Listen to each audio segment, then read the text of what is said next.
काम करता कौन। मैं आज थक कर ही अपने घर आया हूँ और अब 5 बज रहे हैं। 5 बजे मैं वीडियो बना रहा हूँ। अगर सब कुछ ही शेयर बाजार से मैं कमाता रहता तो फिर मैं काम क्यों करूँगा।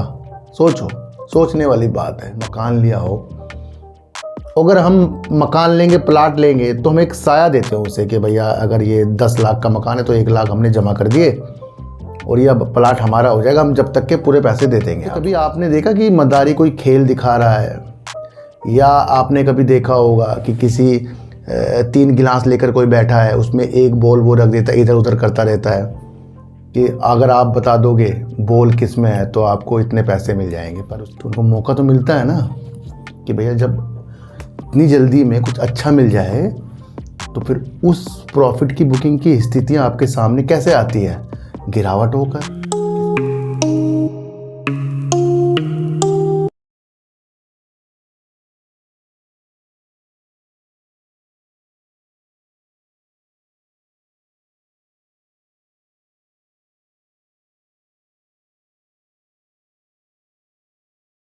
नमस्कार, मैं स्वागत करता हूं आपका अपने ही चैनल पर जिसका नाम है सार्थक बाजार से। आज हम बात करेंगे ओला की गिरावट के बारे में, और उछाल के बारे में तो हम पहले ही बात कर चुके हैं। जिन्होंने मेरी वीडियो ओला पर फ्राइडे के दिन नहीं देखी, एक बार देख लेना। मैंने क्या लिखा था वहाँ पर, क्या ओला में आ सकती है प्रॉफिट बुकिंग।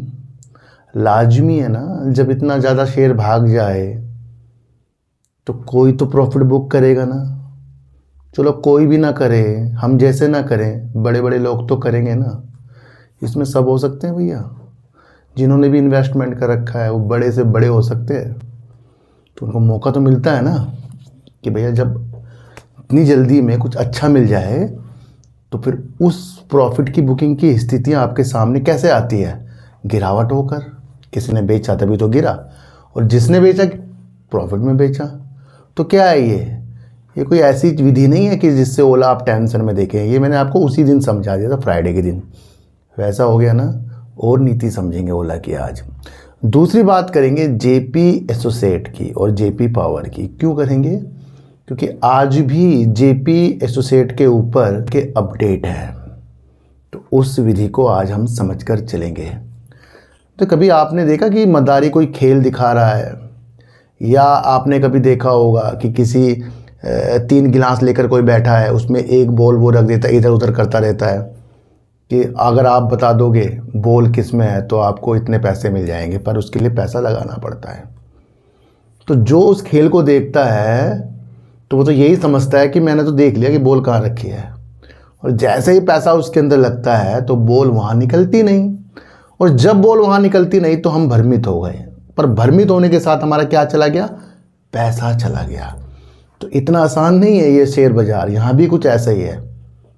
और अगर इतना आसान होता कि पैसा लगाना और उसे डबल करना, तो काम कौन करता फिर। सोचो, काम करता कौन। मैं आज थक कर ही अपने घर आया हूँ और अब 5 बज रहे हैं। 5 बजे मैं वीडियो बना रहा हूँ। अगर सब कुछ ही शेयर बाजार से मैं कमाता रहता तो फिर मैं काम क्यों करूँगा। सोचो, सोचने वाली बात है। पर इसको अपने काम के साथ आपको लेकर चलना है, एक्स्ट्रा की चीज़ें की। जैसे अभी मैं कल 2-4 दिन से घूम ही रहा हूँ, तो मैं प्रॉफिट के पैसों से ही घूम रहा हूँ। कुछ भी ले रहा हूँ तो मैं मतलब वो मैं कर ही लेता हूँ अपने हिसाब से ना, जितनी अमाउंट है। तो वो आपको समझना है इतने आसानी से। पर आपको एक विधि तो समझनी है कि किस चीज़ से आपको क्या अच्छा लग सकता है। और जब आप वो समझ गए तो बहुत आसान तरीका बाजार के अंदर आपको इन्वेस्ट करना है और बैठना है। फिर छोटे छोटे जो शेयर होते हैं ये कमाई के मौके देते हैं भैया, पर इसको हम समझ नहीं पाते हैं। और जिस दिन आप समझ गए ना ये जो खीर है या जो घी है ये टेढ़ी उंगली से निकलता है, तो आप बचाव की तरफ ज़्यादा बढ़ेंगे पहले, है ना। तो ये चैनल का निर्माण इसलिए हुआ है जिसे आप ज़्यादा से ज़्यादा समझें। जेपी एसोसिएट को समझने से पहले एक छोटी सी कहानी समझो, इस कहानी को, और इससे कुछ आपको नतीजे समझ में आएंगे।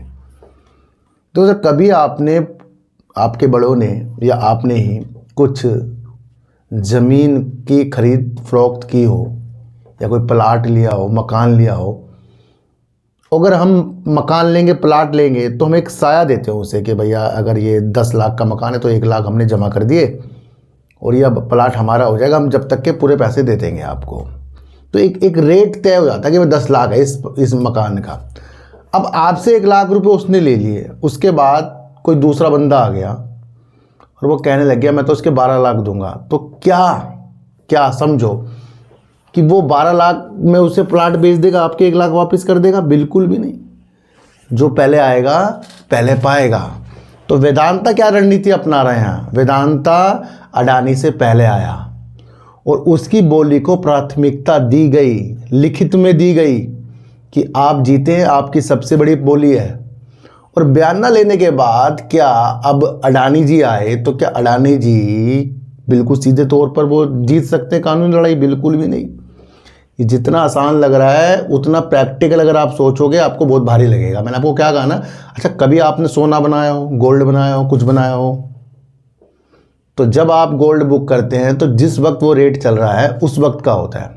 बाद में वो गोल्ड ऊपर हो जाए, रेट ऊपर हो जाए या नीचे हो जाए, तो आपको तो वही रेट पैसे देने हैं। फिर अगर बाद में रेट कम हो गए तो आपको भी रेट कम हो गई जी, क्या वो सुनार मानेगा? और बाद में रेट बढ़ जाए, सुनार आपसे कहेगा जी रेट बढ़ गया मैं तो ज़्यादा पैसे लूँगा, क्या आप मानोगे? नहीं। तो जो एनसीएलटी की तरफ 2 याचिका किसने लगा रखी है? वेदांता ने लगा रखी। तो वेदांता का पलड़ा यहाँ भारी है। पर समझने वाले ये समझ रहे हैं कि किसी तरीके से ये जो चीज़ें हैं जेपी सेठ की अडानी के पक्ष में जाए, क्योंकि लेनदारों ने अडानी को कह रखा है, एनसीएलटी से अडानी की तरफ है। और जब ये सब चीज़ें अडानी की तरफ है तो फिर वेदांता किस हिसाब से कोर्ट गया है, सुप्रीम कोर्ट किस हिसाब से गया वो आप समझो। और कोर्ट से भी ये चीज़ें खारिज कर दी गई कि किस लिए? कि पहले एनसीएलटी कोई अहम मुद्दे के साथ कोई निर्णय लेगा तब वो कानूनी सलाह के साथ ये चीज़ें करेगा। तो वहाँ पर भी वेदांता को राहत है। ये नहीं है कि वेदांता की खारिज कर दी चीज़ें, पहले वो देख रहा है कि एनसीएलटी इसके ऊपर क्या निर्णय लेता है। सुप्रीम कोर्ट ने ये कहा है, समझे इस बात को। और आज उसका निर्णय होने वाला था। तो प्रैक्टिकल कौन जीत रहा है? प्रैक्टिकल जीत रहा है वेदांता। और यहाँ क्या चलेगा? यहाँ प्रैक्टिकल चलेगा, चाहे भले ही कितनी सारी चीज़ें हो जाएं, ये आप समझ कर चलना। तो वेदांता का पलड़ा भारी है, ये मैं आपको अलग तरीके से आज ये चीज़ें बता रहा हूँ। और वेदांता की तरफ अगर कुछ भी निगेटिव चीज़ आ गई तो वेदांता फिर इसके लिए अपील करेगा भैया। तो अडानी अभी जीते नहीं हैं और वेदांता के पास लिखित में बोली है, उसके ऊपर कोर्ट में फैसले और एनसीएलटी में चीज़ें होने वाली है। तो आपको समझना है इसमें आपके काफ़ी दिन जाने वाले हैं। अब होगा क्या? अब ये समझने की सबसे बड़ी चीज़ है कि जेपी एसोसिएट में होगा क्या। देखो सर, मैं आपको बताऊं, जेपी एसोसिएट में हो या ना कुछ हो, पर इससे जेपी पावर में ऊंचाई और निचाई आपको देखने को मिलेगी। कल इसके सह संस्थापक ने जो कहा था कि जेपी एसोसिएट का अच्छा खासा देख रेख कौन कर सकता है? अडानी जी कर सकते हैं। मैं तभी भाग गया था। मैंने कहा भैया जी, सह संस्थापक को तो ये बोलने की कुछ वैल्यू ही नहीं है, क्योंकि वो तो उनकी कंपनी एनसीएलटी से बिक रही है, वहाँ तो एनसीएलटी फैसला लेंगे। ये जब उनके पास वो कंपनी थी, क्या उन्होंने वो फैसले सही लिए थे अपनी कंपनी चलाने के लिए? और अब उनकी कंपनी एनसीएलटी से बिक रही है, तब वो फैसले। तो वो जो न्यूज़ थी, क्या उसका कोई महत्व नहीं था? उसका भी महत्व था। तभी तो आज आपको थोड़ी तेजी जेपी पावर में देखने को मिली है। तो गौर का ये भाषण जो उन्होंने दिया है, ये जेपी पावर के अंदर भोले निवेशकों का निवेश की स्थितियां को बढ़ा रहा था, वो आज आपको देखने को मिला। और गिरावट क्यों आई? क्योंकि एनसीएलटी ने जो याचिका वहाँ चीज़ें चल रही, सुनवाई चली, उसे स्थगित कर दिया है। सुनवाई स्थगित करा है, सुनवाई स्थगित करी है, निर्णय नहीं करा है कि भैया कि आपका सब काम स्थगित होगा। नहीं, जो सुनवाई होनी थी आज उसे स्थगित किया है। इससे क्या हुआ? इससे थोड़ा सा जेपी पावर नेगेटिव हो गया। अगली चाल क्या हो सकती है जेपी पावर की? वो कभी भी हो। देखो सर, ये दिन अगर बढ़ते गए, डेट बढ़ती गई, तो यहाँ पर आप समझ कर चलना जेपी पावर एक अच्छे मुकाम पर जाएगा। शेयर प्राइस इसका क्यों जाएगा? ऑपरेटर चाल उस बहाने जाएगा। कल भी मैंने आपको बताया था ना कि गौर वाली जो स्थिति आती है, संस्थापक वाली थी, वो एक पॉजिटिव चीज़ डाल रही है बाजार के अंदर, और वो डाल कर गई है।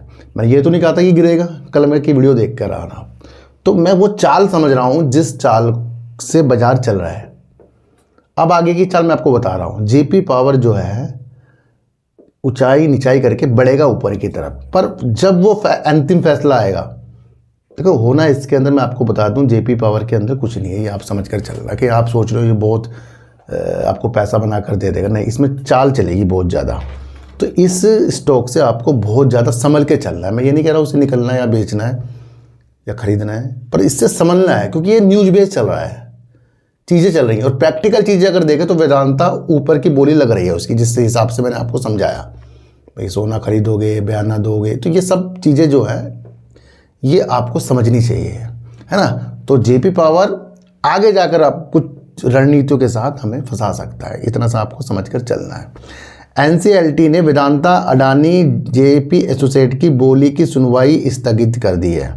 ये आज ही सारी चीज़ें हुई हैं जिससे स्थगित कर दिया गया। अगली बोली के बारे में अभी कुछ इसके न्यूज़ में हमें देखने को नहीं मिला है। सारी चीज़ आपको पता है कि कितनी बोली किसकी थी, क्या थी, कौन बड़ा था, कौन छोटा था, ये सब पता है। किसके पक्ष में लेन देन चीज़ें की थी ये भी पता है। सुप्रीम कोर्ट में वेदांता गए ये भी पता है, एनसीएलटी में वेदांता गया ये भी आपको पता है। सारी चीज़ें आपको सब पता है। वो सारी चीज़ें हो रही है जेपी एसोसिएट के लिए। जुड़ता हुआ नाम जेपी पावर आ रहा है क्योंकि 24% की हिस्सेदारी जेपी एसोसिएट के अंदर उसकी है। देखो सर, क्या कहा जा रहा है कि सर्वोच्च न्यायालय ने निर्देश दिया कि यदि निगरानी समिति कोई बड़ा नीतिगत निर्णय लेने की योजना बनाती है तो उसे पहले न्यायाधिकरण की स्वीकृति प्राप्त करनी चाहिए। यानी कि एनसीएलटी कोई बड़ा नीतिगत निर्णय ले रही है तो पहले वो सुप्रीम कोर्ट जाएगी। तो यहाँ क्या होगा, यहाँ भी दिन जाएंगे आपके। तो यहाँ से आपको समझना है जेपी पावर, आपको बहुत संभल कर रहना। मैं आपको फिर बता रहा हूँ, इसके अंदर आपको जैसा अच्छा लग रहा है ना वैसा अच्छी चीज़ें होती नहीं भैया। आपको अपनी नज़र और उंगली सबको समझना है कि टेढ़ी कैसे कर सकते हैं, क्या चीज़ है। तो इतना आसान नहीं है ये, दिन बढ़ते जा रहे हैं, बयानों से जेपी पावर चलता जा रहा है, ये आप समझ कर चलना। वैसे कुछ भी मुझे लगता है ना, भोले निवेशक जो है इस ट्रैप में बिल्कुल भी ना पड़े, मैं आपको फिर बता रहा हूँ। तो आप ये समझ कर चल सकते हैं ना। बाद में कल कोई 20-25 में जाए तो आप कहोगे कि भैया आप तो संभलने के लिए कह रहे थे, भैया वहाँ पर भी संभलना है आपको। देखो, जब जेपी एसोसिएट बर्बाद हुआ तो वो ऊपर जाके बर्बाद हुआ है 26-27 के हाई लगाकर। समझना उस नीति को भी आप, है ना। तो ये आप समझ लेना। ओला इलेक्ट्रिक के शेयर में तेज उछाल के बाद लगभग 8% की गिरावट आई। 7 सत्रों में शेयर 79% तक बढ़ गया। देखो, जब कोई शेयर ऊंचाई तक जाए कम ही दिनों में, तो क्या मैंने आपको कहा ना कि प्रॉफिट बुकिंग वहाँ आ सकती है। जितनी भी तेजी 79% की ओला पर आई है, क्यों आई है? 4680 बैटरी, अपनी गीगा फैक्ट्री को 6 गीगावाट तक बढ़ाना, अपनी फेस्टिवल सीजन में इकाइयों को स्कीम के तहत बेचना, अपनी 4600 बैटरी का फिर से आविष्कार करना, बताना, बहुत सारी नीतियाँ।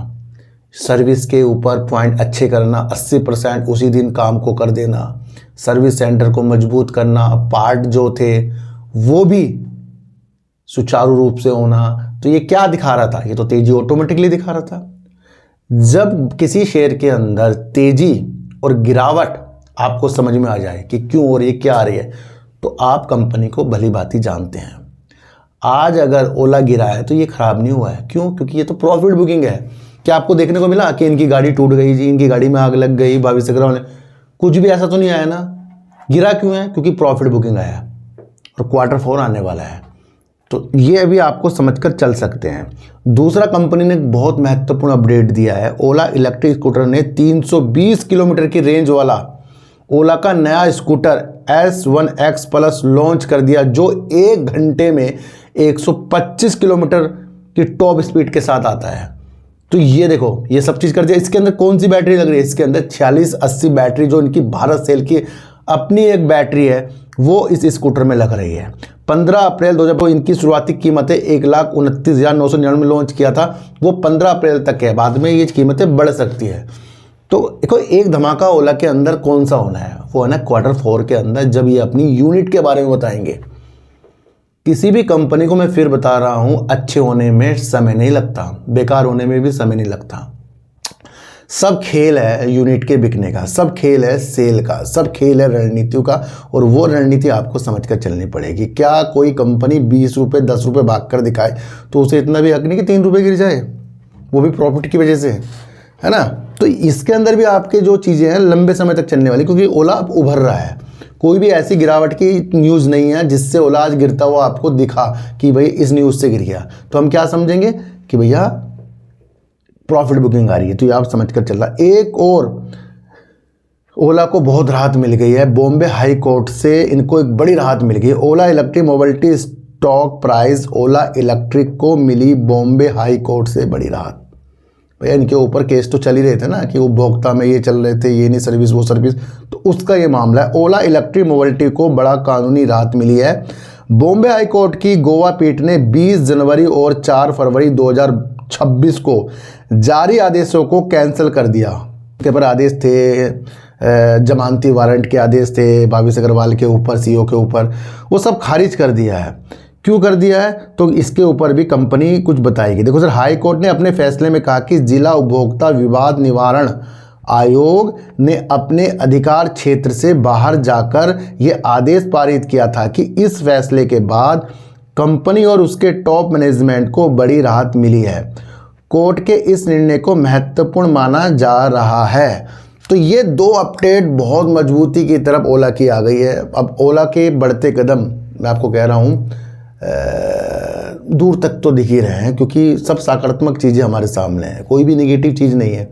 और जो निगेटिव आज ये ओला हुआ है वो गिरावट की ओर से। वैसे मैंने फ्राइडे के दिन आपको इसके बारे में भी अपडेट दिया था, और आज की जो बाज़ार के अंदर गिरावट है इसका अपडेट भी कल मैंने बाज़ार के अंदर दिया था। जो पाकिस्तान के अंदर एक मीटिंग ईरान और अमेरिका के अधिकारियों की हो रही थी, वहाँ से कोई निर्णय ही नहीं निकला है जी। अच्छा चलो बाद में बताऊंगा ये चीज़, दूसरी वीडियो बनाऊंगा उसके अंदर एक चीज़ बताऊंगा फिर मैं आपको। तो आज की वीडियो आपको कैसे लगी एक बार मुझे ज़रूर बताना। किसी को भी खरीदने बेचने की नीतियाँ मेरे चैनल पर बिल्कुल भी नहीं है। मैं कोई टेलीग्राम कोई व्हाट्सएप ग्रुप नहीं है, ना ही आज तक मैंने बनाया है। तो सर सच्ची वीडियो देखिए, अच्छी वीडियो देखिए, समझ कर देखिए, चीटी को आटा दीजिए, गाय को रोटी दीजिए, और अपने बच्चों को ज़्यादा से ज़्यादा प्यार कीजिए, क्योंकि बच्चे ही आपकी मासूमियत से किस्मत पलटेंगे। तो फिर मिलेंगे आपसे नई वीडियो के साथ, जब तक के लिए नमस्कार।